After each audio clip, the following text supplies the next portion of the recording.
I'm camping on my new homestead, and I'm going to show you a tour, including my outdoor sink. Let's go. Hi everybody. Today I'm going to show you around my little semi-camp, the way I'm living until they build the foundation under my cabin. As you can see, ta-da! It's over here, but it is not on a foundation yet, but it will be soon. So I'm just thrilled it's over here in one piece, still together, and it is sitting on jacks. But this is the thing I want to say. We're allowed to sleep in there at night, but that's it. There's no electricity going to it, no plumbing, nothing's connected to it yet, as you can see in the background. And so we just tippy-toe in there to sleep because it feels like it's hanging on a hammock, that supports on either end, and it is sagging a little in the middle, but I think that'll all be fine once it's supported on a foundation, and then I'll probably have a few repairs to make, but nothing big, no big deal. As you can see, the two huge jacks behind me and how the house is sitting on the two jacks, what they do is they put railroad tracks under it, the metal track part, and then that's what's supporting it, two of them. And then it's just sitting on the jack, so they can raise, and there's exactly the same on the other side, the two jacks, and they can raise it up and lower it down. And this greasy black thing right here, all oiled up with all the pipes coming off it, is how they do it, so they can jack it up. So interesting. Here is my little corral, which is called a dry lot because eventually all the grass is eaten out of it. And they live in the dry lot at night, or if there was an injured horse, we didn't want it to go out to the pasture. It needed a little more confinement, take it easy. You could keep them in here. And so I started with this just because you got to have a starting point. And then my pastures are going to expand that way. So they'll have, of course, two big pastures, one behind and then one to the left, all the way across. So they're going to have plenty of room, but this is like home, the little corral.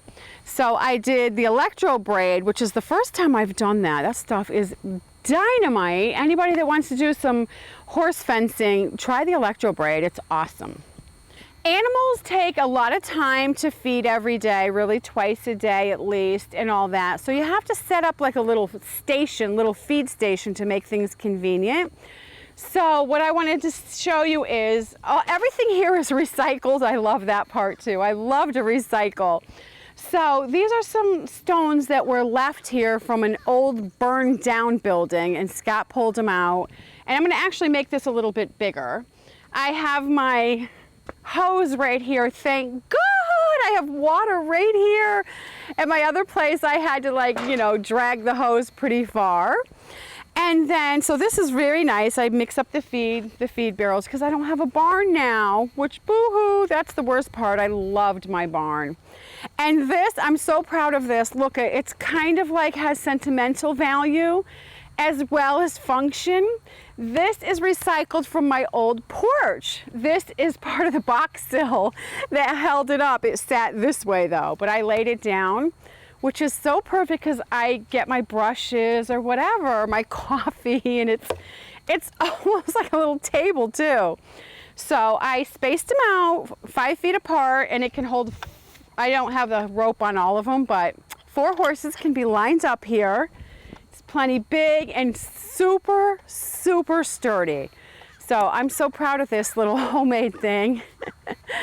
And for now I have my hay stacked up on the same thing. That was across the front. It's 20 feet because my porch was 20 feet. And then it was 8 feet out.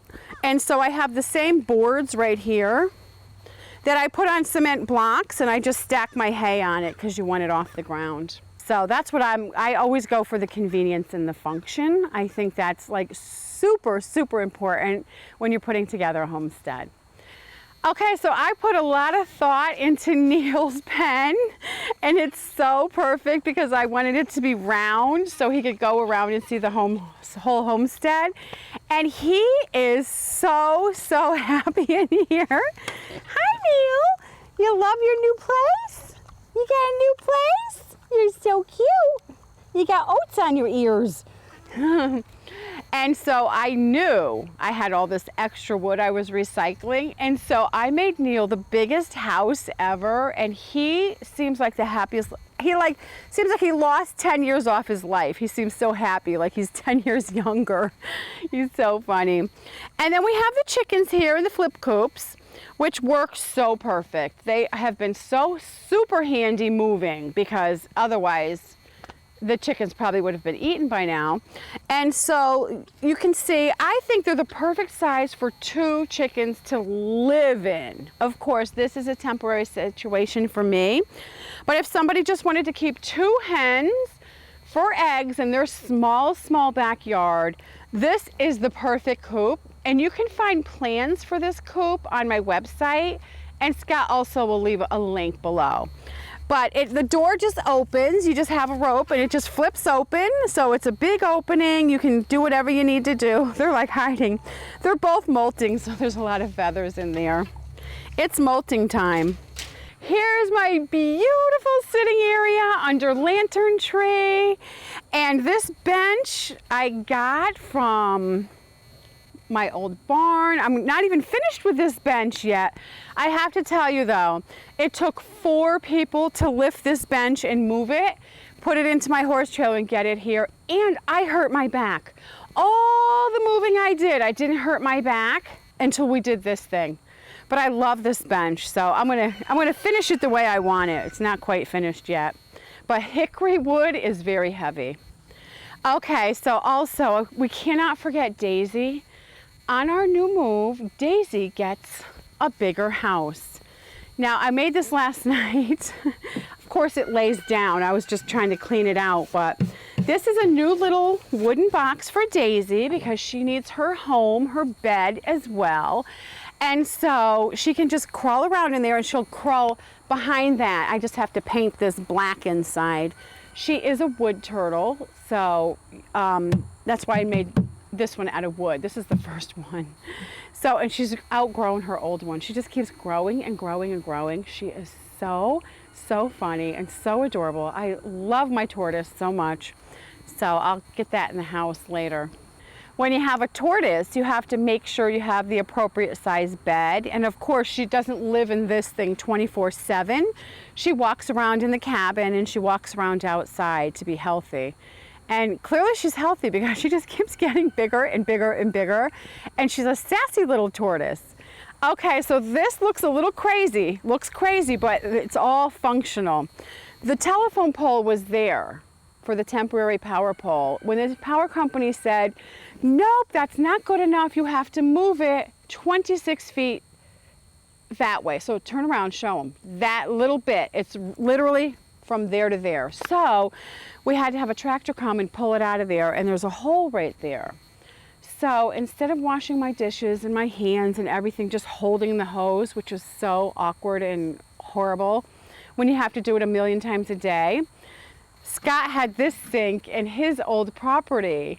And so we brought it over here and set it up next to the hole, put the hose to it, so water!